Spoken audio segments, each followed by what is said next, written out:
Sharpening the knife. A lot of people mistakenly think that you have to have your knife sharpened professionally. You really, really don't. And here's the reason why. Regardless of the type of knife you have, stainless steel being harder to sharpen, many people mistake a dull knife for simply a knife that needs to be steeled.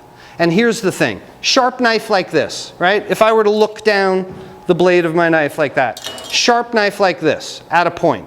Dull knife is flattened at the top. And to solve this, I need to grind off where my knuckles are, actually remove material and bring it back to a point. And this wears your knife down, obviously, the more you get it professionally sharpened. The problem is most of your knives, and when I hold knife skills classes, I can turn my back and I can tell your knife is dull, your knife needs to be sharpened, because I can hear the difference between boom and zip, zip, zip. If your knife is dragging through items, it's so much more dangerous than having a sharp knife, because that's when you force, that's when you push, that's when you exert extra effort, that's when the knife slips. So most knives aren't necessarily dull that they need to be ground. What happens is this.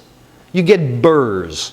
Things, little nicks in your knife, little microscopic nicks that rather than the knife being sharp and going through a product, it has burrs that stick out and it drags through a product. So most often sharpening isn't the necessary thing, steeling the knife is the necessary thing. Oh, what's that thing that came with my knife kit? I thought it was for marshmallows.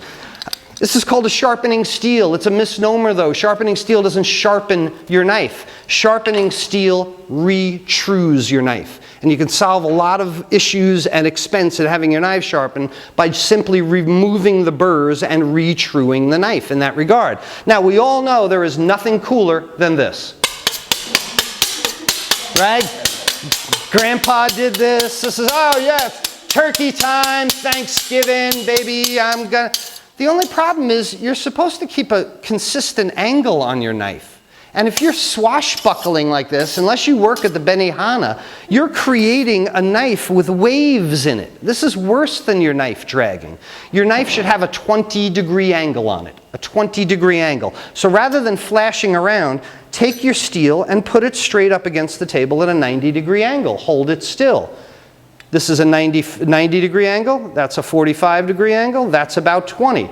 I'm going to pull the knife across the steel at a 20-degree angle in a concerted effort. 1, other side. 2, maybe 5 times each side. Not cool at all. Really not nearly as cool as flashing the steel around, but you will have a much better edge on your knife, which is actually safer, steeling the knife. So after we've all gotten our stoned knife and our towel, we've steeled the knife, now we have a knife ready to go. Now we have removed those burrs from the knife, we have a good sharp edge on our knife. You don't need to spend a lot of money doing that. If this is your first time here and you liked what you just watched, well, you should subscribe. Just click the button to the right and you'll be among the first to hear about my new videos. And you know, I'd love to hear from you. If you've got a question or a comment, leave it below, and that way everyone can benefit from your question and my answer. So let's start a culinary journey together.